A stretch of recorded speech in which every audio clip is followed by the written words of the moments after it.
Welcome to the Eating Disorder Recovery Podcast. Welcome to the Eating Disorder Recovery Podcast. Welcome to the Eating Disorder Recovery Podcast. Welcome to the Eating Disorder Recovery Podcast. Welcome to the Eating Disorder Recovery Podcast with me, Dr. Janine Anderson. Heads up, this show may contain adult language and may mention specific foods. If you find either of those to be too triggering, I trust you to take care of yourself and do what you need to do.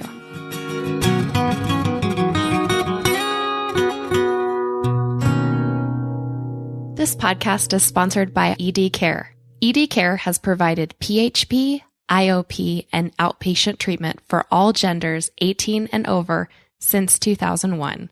CAMSA, which stands for Connection, Acceptance, Mindfulness, Sense of Self, and Action, is ED Care's mindfulness-based treatment approach and is incorporated into each individualized treatment plan. Facilities are located in Denver, Colorado Springs, and Kansas City, and all treatment is supported by master's level clinicians or higher. ED Care offers 4 specialty tracks for binge eating disorder, elite athletes, substance use, and trauma. And the Connections House, an affordable supportive housing component, adds an extra layer of supervised support. Visit eatingdisorder.care or call 866-771-0861. Hey friends, welcome back to the podcast. Before we get to the episode, today with Jennifer Rollin talking all things orthorexia, body image, and health at every size, I just wanted to say thank you for continuing to listen. It really helps me out and I appreciate being able to spend the time with you. If you're enjoying this podcast, please tell somebody you feel comfortable sharing that with, and or give me a rating and review the podcast on Apple Podcasts. That really helps us out. It helps people to find the podcast, and it also helps people to figure out if the podcast is going to be a good fit for them. Jennifer Rollin, MSW, LCSW-C, is a therapist and founder of the Eating Disorder Center in Rockville, Maryland, which serves clients in Maryland and worldwide via video. She has spoken about eating disorders on Fox 5, ABC 7, NBC 4, and PBS. Jennifer was named as a top eating disorder expert by Balance Treatment Center. Please welcome Jennifer. Jennifer, welcome to the show. Thank you for being here. Thank you so much for having me. So since it's your first time, we're excited to have you. Tell us a little bit about your background in the field. Sure. So I'll try to summarize it quickly, but basically I went to graduate school for clinical social work. And while I was there, I worked at 2 different places. The first one was for troubled teen boys. And then the second one, I worked with adults and I co-led DBT groups for a little while. And then after that, I ended up working at a residential program for teen girls as a therapist who had mood disorders, eating disorders. And I was there for almost 3 years. And since then, I've been in private practice. Well, I guess now I have a group practice. So I know you do. Do you want to tell us about your center a little bit? Sure. So I'm super excited about it. Basically, what we do is we're all recovered clinicians and we work with people out of my office in Rockville, Maryland. And then we're also able to work with people virtually worldwide via Zoom. And we're all health at every size, all foods fit. So I just wanted to be able to hire people who had my philosophy that I would feel confident sending people to. Harder to find than you might imagine, right? Oh, totally. I did so many interviews and it just, if it doesn't click, it doesn't click. Totally. Well, one of the things that you have been open about is that you are a recovered clinician yourself. So tell us your recovery story. And I just want to tell the listeners, you volunteered to do this. I'm not putting you on the spot here. Yeah, I'm pretty much fine with most questions at this point. But so I'll try to keep it brief and not share too much detail just because of my clients. But essentially, I had gained some weight and I told myself that I was in college. I told myself that I wanted to go on a diet and lose weight in the quote unquote healthy way, which is not a thing. And there was a foreshadowing of this when I was in high school. I had 1 month. I was very anxious about the transition my senior year where I restricted heavily and abused prescription medication, but that quickly ended as soon as my parents found out and I just kind of gave everything up. But there was a bit of foreshadowing. So I was I don't want to do it like I did before where I didn't eat and took Adderall. So this time I'm going to be quote unquote healthy. So basically what happened is first off, I started eating very ridiculous diet foods, what we think of when people are dieting. And then what happened was I fell into the almost like orthorexia trap in the sense of, I would eat, but only foods that I deemed as quote unquote healthy. And then from there, it spiraled out of control and eventually became anorexia. And I think I honestly was very surprised by all of this because I had never shown signs aside from that 1 month in high school of someone who would struggle with an eating disorder. Like I kind of thought it would never happen to me. And I would later find out that someone really close to me actually had a serious eating disorder. So I had the genetic. I definitely have the temperament where if I'm focused on something, I kind of put my all into it. So basically, it got to the point, and I think my rock bottom was, I remember my mom and I had gone on a vacation, like a weekend trip one weekend, and I ended up crying like the entire 6-hour car ride. And I just felt like I didn't want to be here anymore. And I felt so trapped. And I was like, it was where the pain of the eating disorder outweighed the anxiety about recovery, if that makes sense. Yeah, absolutely. I think in 12-step tradition, that's called the gift of desperation, where you are in so much pain that it opens up some willingness to work on the recovery process, which is intimidating and scary, but ultimately sounds like you definitely were feeling more of that motivation, just wanting to be out of such misery and pain. Yeah, because I had never really struggled like with depression before. I'd always been more of an anxious person. So that was really the first time it really hit me. And I was like, oh my gosh, like I don't want to get up off the couch and I can't stop crying. And, I'm isolating myself. So obviously that spurred motivation. But of course, as we know, like recovery is not easy and not super linear. So essentially, I then sought treatment from an outpatient dietitian and therapist who I worked with for a while. And again, there were lots of ups and downs. I definitely fell into like the quote unquote fitness trap when I was transitioning in my recovery, in the sense of I thought I was doing well, but I was like obsessed with working out and all of that. So it manifested differently. And then I really pushed myself. So I asked my dietitian if she'd be willing to eat desserts with me once a week because I was very scared of them. And she did. So I really started challenging myself, even though it was really terrifying. And obviously it was really worth it. But I just so empathize with people because I think the process is so hard. And especially, if you're not in residential treatment, it can feel very isolating too. Yeah, I don't know if you were alone when you were trying to recover too, and that most people in your life didn't know that you were trying to do this incredibly difficult, albeit worthwhile thing, because that's certainly the case for a lot of the people that I work with, is that, sometimes no people in their life know, sometimes very few people, and that's really hard. Yeah, that's exactly how it was for me. So it felt like kind of this secret battle, but I did also have a mentor through Mentor Connect, and she really, really helped me because it was someone who got it and who I was able to like message when I was having a hard time. That's awesome. Yeah, I will link to them in the show notes. One of the things that you kind of mentioned briefly and that I wanted to talk about with you, because you've published on it and I've seen you on social and on blog and all of that about orthorexia. And so I've seen you talk about this a lot. Will you tell us about what is orthorexia and then a little bit about how that contributed to your eating disorder, or maybe for eating disorders with some of the people that you work with, like generally speaking? Sure. So orthorexia is basically what was coined by Dr. Stephen Bratman many years ago. I want to say it was 1995, but don't quote me on that. And basically, he was a physician who became very obsessed with quote unquote healthy or righteous eating. And he ended up writing a book called Health Food Junkies. And he saw a lot of his patients were, not a lot, but a few of them were getting to the place where their pursuit of health was making them unhealthy. So orthorexia is essentially when someone's preoccupation with eating in a way that they deem to be quote unquote healthy becomes mentally and sometimes physically unhealthy and kind of takes over their life. Mm-hmm. Tell us a little bit too about how culturally it feels like orthorexia is really glorified and praised. Sure. Yeah. So I think that's one of the big complications. And it also ties into my own recovery story in the sense of when I first started losing weight, everyone congratulated me and said I looked awesome. And they were like, oh my gosh, you eat so healthy. And I think when someone has orthorexia, one of the things is that they're often, not always, but like pretty open about what they're doing. Like they're posting like the picture of whatever, like the smoothie bowl or whatever it is on social media. Whereas, often people with anorexia and bulimia, it feels more secretive. And so I was doing all that stuff. Like I was posting pictures of food and everyone was just like, this is great. You're doing great. So I think the problem is in this culture, exercising and eating certain foods that the culture deems as healthy is so praised. And that's what makes it really hard. And also what makes people kind of suffer in silence sometimes, because in the beginning, I didn't think I had a problem at all. I thought I was just being healthy.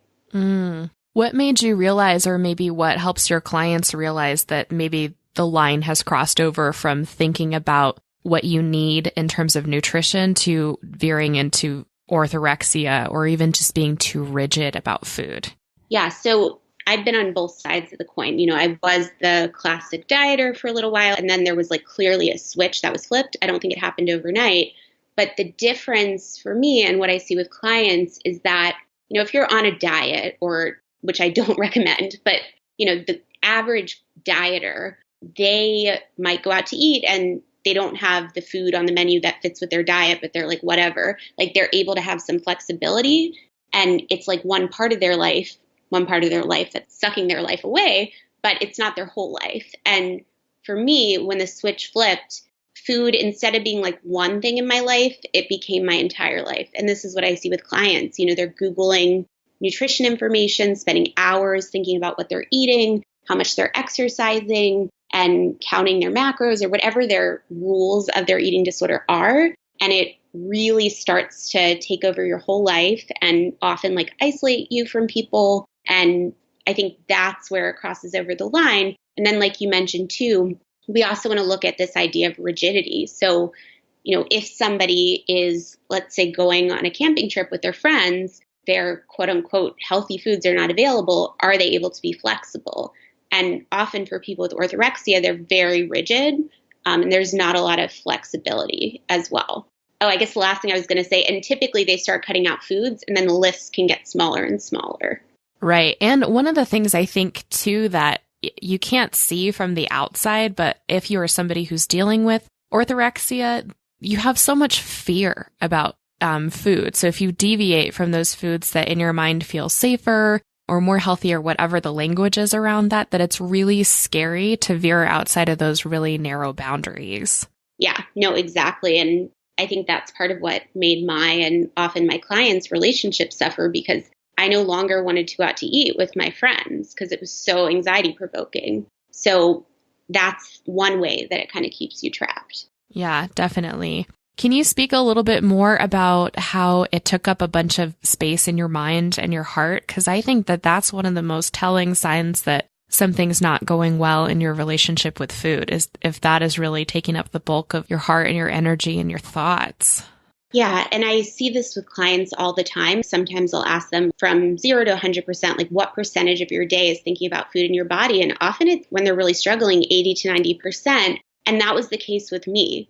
Two things were going on. One, I was malnourished, so my brain was trying to get me to think about food so that I would eat it for evolutionary purposes. And obviously the aspect of the eating disorder where you have anxiety and stress around food, my every waking moment, there was hardly a time where I wasn't thinking about how much I hated my body, thinking about exercise, thinking about what I was eating or what I wasn't eating. It took up most of my brain space and made it really hard to focus on anything else. Yeah, I can so relate, because that's how I was in my eating disorder too, even though it was a little bit different in form. I just remember spending a ridiculous amount of time thinking about it, thinking about my body. I was a total calorie and food tracker. I also would do what I would call food porn, which is, it's not just like looking up some recipes and getting some info so you can prepare a meal. I would spend like hours hunting down recipes or watching cooking shows or whatever, all because my brain was fixated on this because I wasn't eating enough. And that's a pretty torturous place to be too. No, for sure. And that I definitely dealt with some of that as well. And I see clients another thing that just reminded me, another thing I would do is I started cooking elaborate meals for my family that I would not eat, which I know is another common symptom of anorexia or other restrictive eating disorders. So again, like I think part of it is your brain really just trying to keep you from starvation mode. Yeah. And also I feel like when I used to do that, and I think for some of the people that I've worked with, when you're not eating yourself, but you are making these really elaborate meals for other people, like especially family, to me, that's like you're just trying to connect still normally in that relationship over food. And food is a normal part of our relationships with other people. But it's so hard when that eating disorder is interfering. So it kind of like halfway or pseudo meets that need, but it's not the real deal. And it can be hard to break out of that. Yeah, no, definitely. So you went from really going through several different phases and kind of landing in this more orthorexic, really rule-based, restrictive place. Now you're a recovered clinician and you work from the health at every size perspective. So tell us about that leg of your journey. Yeah. So health at every size honestly changed my life so much, both personally and professionally. The first therapist I saw for a lot of my treatment was actually I would learn pretty fatphobic in hindsight. And I won't get into the details of that, even though I think I have before at a conference. But anyway, don't want to call her out in case she's listening. So I found health at every size myself. And I saw someone post something on social media, and then I was looking at it and I was like, I had no idea what it was. And I started immersing myself in it. And I think this was a turning point in my recovery where I just had this sense that I really needed to surround myself with some healthier messages because I was thinking eating disorder thoughts all the time. So I started just reading every book I could and reading things online, like trying to surround myself with health at every size content. So from there, it was such a crucial aspect in my recovery and dealing with body image, although I do want to say that I had and have thin privilege, which obviously ties into body image in the sense of I had internalized fat phobia, but I didn't have it from the culture. Right. So I just think that's important to point out. I knew I wanted to be a therapist. I didn't think for one second that I wanted to be an eating disorder therapist, but I don't know, it just kind of found me. And now everyone I see has an eating disorder. And I'm laughing because I'm relating. Yeah, I was like, I don't want to do that. Like, I don't want to touch that. And then I was like, I actually love working with this and my experiences are helpful. And so since then, I've integrated health at every size into my practice. I've written a lot of articles about it, started multiple Facebook groups, and I use it so often with my clients. And I think it's just a total paradigm shift and game changer. Yeah, it absolutely is. When you started talking about that, finding health at every size for yourself, like what felt different about health at every size that really clicked for you? Yeah, it's hard to remember back. I think I felt so fat phobic at the time. And then I saw that and I was like, wait a minute. It was kind of like a mind blown moment because I'd been raised in diet culture my whole life. And I was like, there's another way to think about this. And this might actually help me. And I really, sometimes I had a lot of ambivalence, but part of me really wanted to recover. So I think I clung on to that because I was like, this is something that could really help me. And it just felt like a complete mind shift. Yeah. Tell me about some of the barriers that came up for you or come up in your work with clients around shifting from diet mentality or having an eating disorder over to health at every size, because they're obviously very different. Definitely. And I think I'm very publicly open about being health at every size. Like most people know, I'm not hitting people over the head with it. If someone's not at the stage where I think they would be able to take in that message, I'm not going to be putting it out there. But I think in terms of challenges, I'll get pushback from clients being like, well, how can you say someone who's quote unquote obese? And usually they know me. So they're like, I know you don't like that word. Sorry. But how can you say that they're healthy?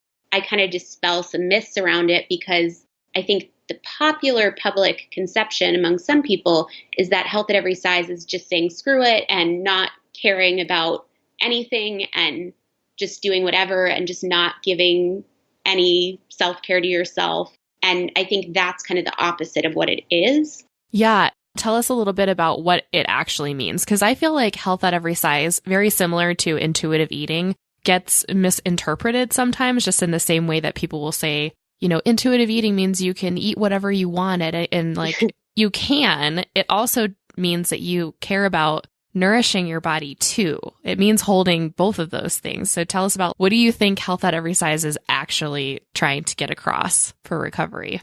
Yeah, I mean, there's a lot of things, but basically Health at Every Size is not saying that somebody is healthy at every size, because I had one client try to say, well, health at every size, like I'm healthy at this size, which was clearly under her set point weight. And I was like, that is not what that means. Basically, it works to separate out this idea of weight from health, and the sense that you can't look at someone and know how they're doing. And when we talk about health, I also want to broaden it. Like, it's not just physical health, it's mental health, it's other aspects of your life.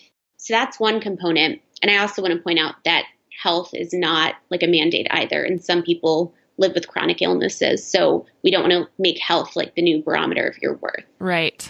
And then the other piece is how I explain it to people is that it's helping people of all sizes to take compassionate care of themselves and to do things from a place of enjoyment rather than from a place of self-punishment or feeling that you want to diet or restricting yourself. And so with that definition, which is really the true definition, it's mind-boggling to me that some people and clinicians still don't support it, because I think the fat phobia runs so deep. Yeah, I'm just thinking of an example where that came up in my professional life this week, and feeling really disappointed about that too, because one of the things that I love about the Health at Every Size paradigm is that we're not judging and blaming people for whatever weight or shape their body is like, and it acknowledges that everyone has room for taking care of themselves in a way that feels good to them. And that's really what we're trying to help people with, rather than blaming them and making assumptions about their health, which is none of our business. So if you're comfortable talking about this, I wanted to ask about some ways that fat phobia affected you in your recovery journey. And I can share about mine too, if that would be helpful, because I like to talk with people about fat phobia is just like any other ism in our culture, and that everybody takes some of that in, and it's our job, just like with racism or sexism or anything, to look at, okay, how is it showing up for me and how can I work through that, instead of assuming that you're not doing it. But yeah. I'd love to hear more about like how it came up for you. I can share if you want me to start with how it came up for me, that sort of thing. Yeah, I mean, I'm fine with that if you want to share first. I grew up in a family system that was, I don't want to blame everybody in my family in case anybody is, not every member of my family is like this, but there's definitely a lot of fat phobia within my broader family system. And I think obviously that just connects with kind of how the culture is overall. But certainly there were people who I spent a lot of time around who not only were very critical of their own bodies and would openly comment about areas that they were dissatisfied with their bodies, but would also be critical of other people's bodies, and kind of make comments on like strangers we saw in the mall or that sort of thing. And then kind of as I got older, some of those comments were actually directed back toward me. And so I feel like my whole upbringing was really getting ingrained with this message of being at a higher body weight is bad. It's scary. It's going to make you less attractive, all of these sort of negative consequences. And that contributed so much to the development of my eating disorder. That's obviously not the only factor. No one thing causes an eating disorder, but that sure didn't help. No, I'm sorry you had to go through that. That sounds so rough, and my heart breaks for you, even though I know this happens all the time. But to be told comments about your own body and to grow up in that environment, I think is really, really difficult. Yeah. I definitely, and again, I don't want to throw family members under the bus either, but I've talked about this a little bit before. I grew up in an environment where sometimes there were comments that were made, but it was more the implicit messaging. And in my family, appearance was super important, and that was very highlighted. And again, I think she did the best she could. I do not blame her at all. But I grew up with a mom who is a registered dietitian. And when I was a kid, she was not a non-diet dietitian. So there was a lot of taking food out of my hands and commenting on the food. And she's thankfully not that way now. But I think that definitely kind of planted some seeds for me. And again, my eating disorder was a lot of different factors. But I think growing up with my whole family, again, being appearance focused, and there was that implicit message through people, the way people were eating, that weight gain was something that was scary. And so I think that definitely played in for me. For sure. I'm curious about how you see it in your work too, like some of the implicit messages that people get. I mean, certainly where I work in Colorado, it is a very athletic, outdoor sort of oriented culture. And I think that a lot of it can be really extreme. People spend a lot of time doing pretty intense, strenuous exercise, especially in the outdoors. There's like a lot of competitive athletes, and that in and of itself, of course, is not disordered. However, I think there's like a big pull. And so I think some of my clients out here get that implicit message of you have to be extremely athletic in order to be healthy. I mean, I think that diet culture is really everywhere, and it manifests in sometimes different forms based on the location. I just think we're so swimming in it, and it's so pervasive that often we just see it as the norm. But I'll give you one example. I happen to live right next door to a gym, which I do not have a membership to. But the gym which is a very popular gym, there's always like a ton of people in there, and they have a large sign on the back of the wall that says, "Change your body, change your life," which I've complained about, but it's still there. So yeah, again, it's even, and that's not a subtle message. That's like basically telling you to like change your body. But I think there's even sometimes subtle messages that people get. And yeah, I just really think diet culture is so pervasive that sometimes we don't even realize that we're swimming in it. Yeah. What helped you to kind of wake up to it as you were recovering yourself? Because like you said, when you're in it, you just kind of think like, oh, this is the air that I'm in. And it's hard to be aware. Yeah. I mean, I think it was partially finding health at every size and then reading up more on like the non-diet approach. And partially, honestly, it was out of necessity, because I knew if I continued to cling to these rules that I couldn't have the full life that I wanted. And so I was like, I need to learn how to see all foods as okay, because otherwise, like, the level of fear was so high and would interfere with my life. So I took it upon myself to like research what are the health benefits of all the different foods, to try to just tell that to myself when I was feeling so much anxiety. Yeah, I think that that's definitely a good point to acknowledge. Is I think a lot of people can get to that point in recovery where you just realize and you can feel on that gut level that this diet mindset or eating disorder mindset is just not going to work. Like there's no way you can do it and not be totally miserable and unhealthy. And that can be really motivating in letting that go, even though it's scary to do so. The thing that I became aware of, which I talk with clients about, is I couldn't diet. It would go to an extreme. And I'm actually fortunate for that, because I don't think anyone should diet. But I realized that any kind of restriction, any kind of manipulating my food would quickly lead me down a rabbit hole that I didn't want to go down. Yeah, I totally agree. Occasionally people will ask me, or a client will ask me, like, how have you stayed recovered? And that's my answer is, I can't diet. Dieting for me is like drinking for somebody who is truly alcoholic. Like, it is off limits. That's just not an option. My brain gets weird with that very quickly. Yeah, 100%. And I so relate to that. I think not everyone, and we're all different, but there often are some common temperamental traits among people with eating disorders. And I'll just speak for myself. I have a tendency to put my all into something and get really fixated on it, which is great if it's like building a business or doing something I'm passionate about. But yeah, I just can't, and I don't have any desire to, but I can't restrict my food, because that would go against all my values and it would quickly spiral me into a rabbit hole. So let me ask you this. What has it been like to not diet anymore? Honestly, it feels really liberating. And I think after a while, sometimes I will take it a little bit for granted that I'm not ruminating and obsessing about food. But I think my clients help to remind me how tough eating disorders are, how far I've come, how much hope I hold for them. I think it's just such a more peaceful way of being, where food is like a part of my life and I enjoy food. And ironically, I'm now like known for donuts, which was a terror food for me when I was sick. But yeah, it's just like nice to have food be a part of my life, but not my whole life, and to be able to actually enjoy it and go out for fun and not to just be so ruled by an eating disorder and by diet culture. Yeah, I agree. I feel so much more peaceful and neutral about food. I enjoy food, but it doesn't feel as charged as it used to. It's not the end all be all. Even the best meal, or even if I really had a terrible meal, or I don't know, didn't coordinate getting my lunch together or something like that, and I've got to figure something out more on the fly,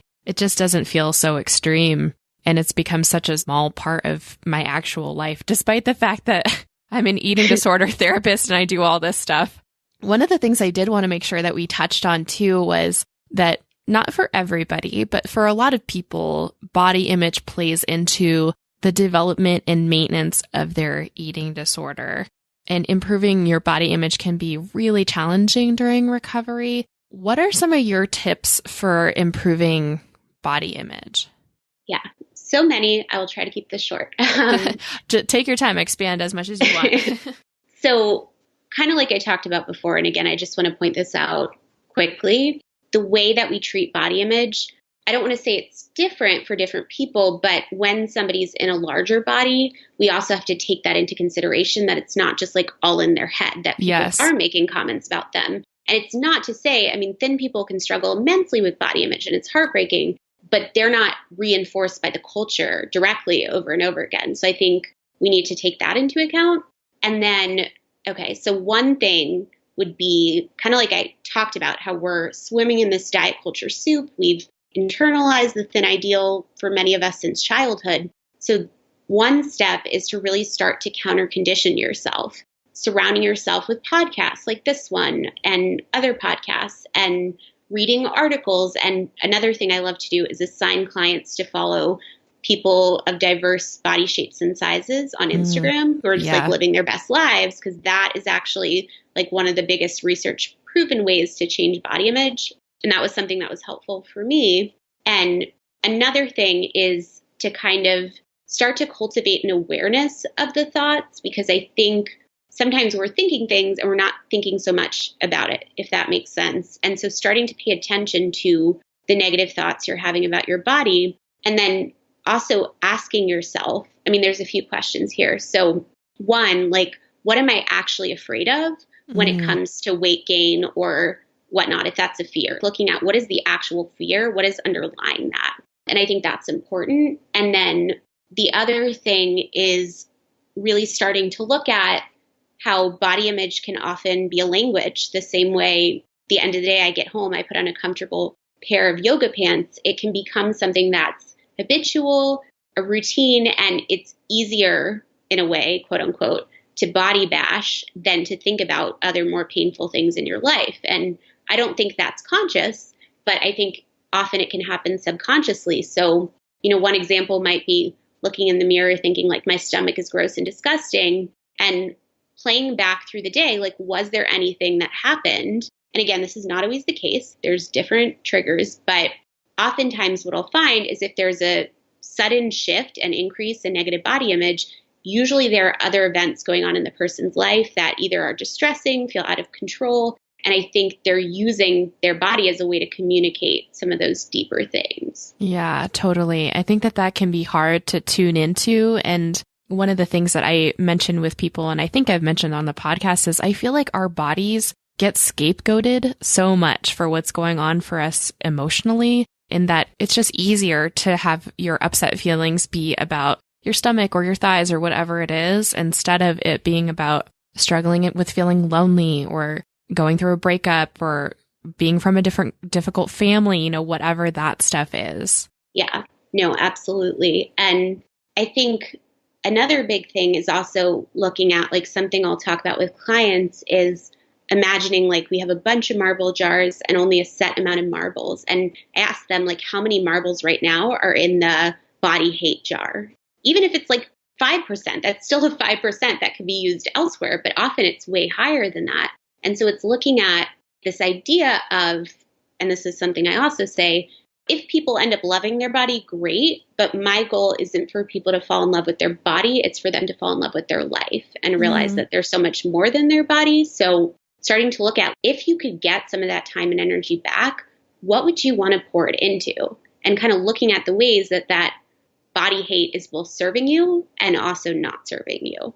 Yeah, I love that point, actually, that it's not even about learning to love your body, because I've had a lot of clients who are like, that's bull, that will never happen. And I hear you. Can we just not be so hateful towards your body today? That's all I'm asking, Yeah, exactly. Yeah. And I think that's where like the self-compassion piece comes into play too, because often I'll have clients who are like, I hate myself. I'm disgusting. I'm crying after this photo. And then they're like, I don't know what's wrong with me. Like, I'm so shallow, like this is stupid.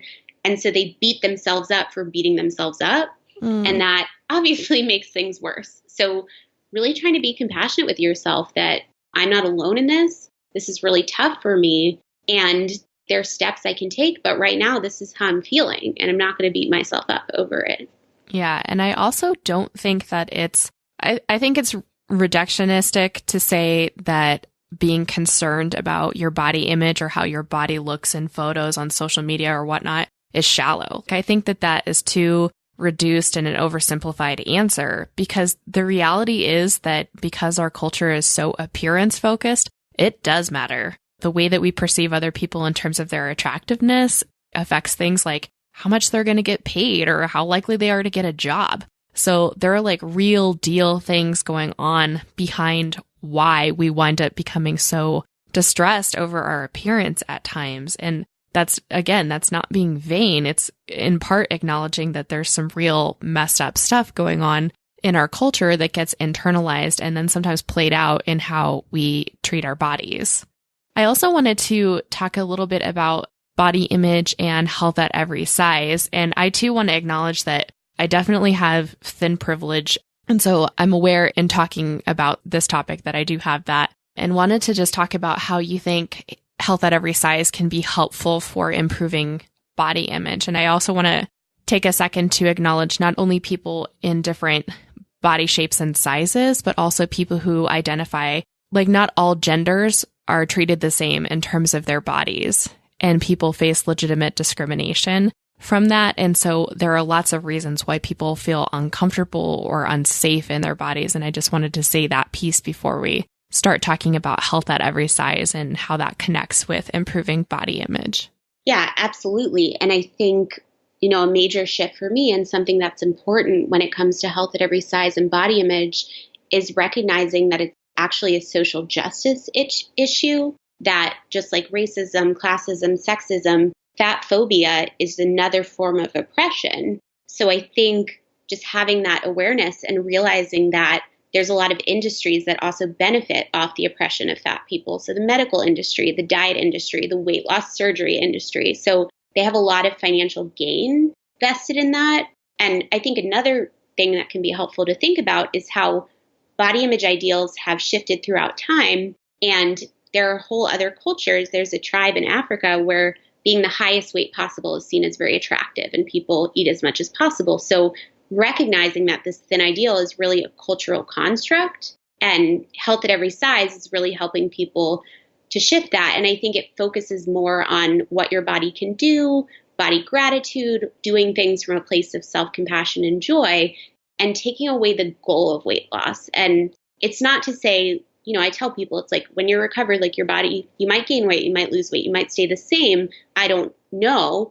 Ultimately, again, it's the pursuit, though, of weight loss, like the focus on it, that is so harmful. Like whatever your body naturally does, it naturally does. But I just find and I get so many clients who are like, why can't I have that goal? And I'm just like, that does not go with recovery. It just doesn't.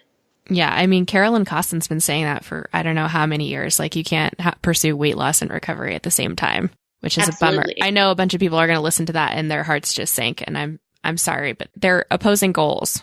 Yeah. And I think, again, I know a lot of clients say, well, this sucks. And like, how am I not supposed to diet the rest of my life? It's unfair. Other people can diet. You have the benefit of actually having things got so bad that you actually had to work through it. And so you might end up with a healthier relationship to food in your body than other people who maybe it's not their whole life, but some portion of their life. And again, we all have limited time in this earth. And another thing I like for people to think about is when you're 80 years old, looking back at your life, what are you going to remember? And what are you going to be remembered for? And I don't think it's going to be for your six pack or your body size. So I think kind of starting to recognize also your values and how it plays into body image as well. Right. Totally. And also to use Health at Every Size to have that be a framework for discussing how feeling bad in your body can be because of these cultural factors, not because there's anything wrong with your body itself, with size or with your gender, if you're trans, if you're gender fluid, if you are non-binary, that part of what is going on is that you're experiencing pain because your body is oppressed by the culture at large, not because there's anything wrong with your actual body, and that pain is getting displaced onto something wrong with your shape or your weight or whatever. Absolutely. And like we've said, I mean, it's so hard in a culture where these messages are reinforced, and especially for people whose bodies don't meet whatever the standard is, they do face real oppression. And so it's about learning how to deal with that as well. Yeah. And if you are working with somebody who is Health at Every Size, they should definitely be talking about all this stuff with you, and you should bring it up if they haven't, for sure. Yeah, no, absolutely.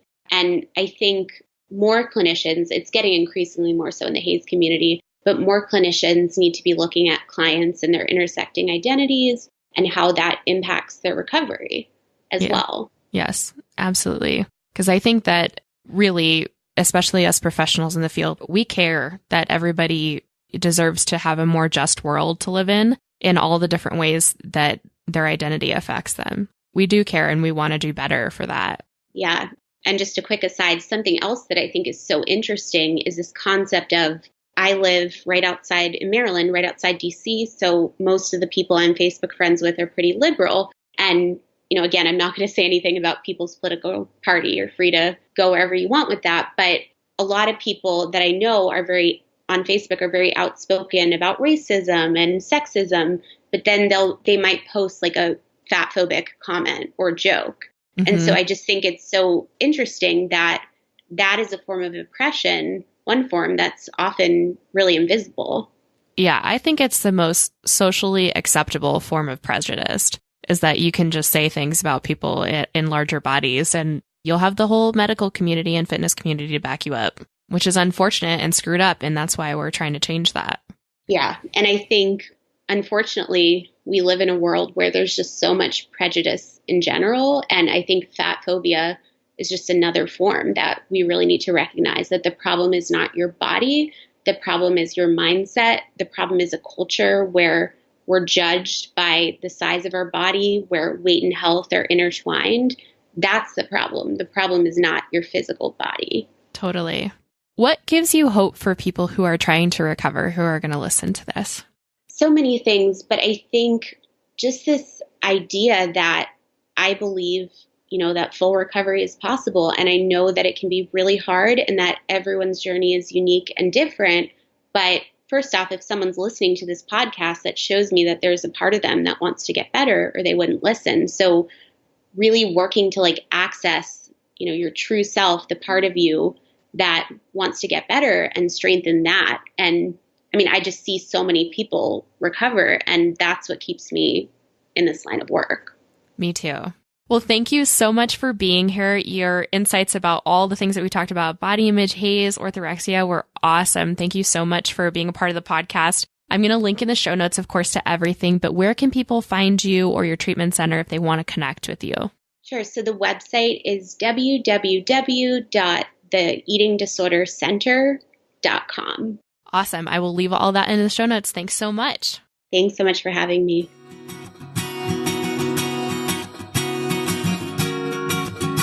Thanks for joining me for another episode. Let's keep in touch. You can find all the information you need about the podcast at eatingdisorderrecoverypodcast.com, including full podcast episodes and links to all of our social media sites. You can join our Facebook group for the podcast by searching Eating Disorder Recovery Podcast on Facebook. This is a closed group for listeners of the podcast looking to connect, share resources, and get involved in a pro-recovery community. Don't forget to subscribe to the podcast on iTunes, Stitcher, SoundCloud, or YouTube. Please leave us a review and let us know how we're doing. Talk to you next time on the Eating Disorder Recovery Podcast.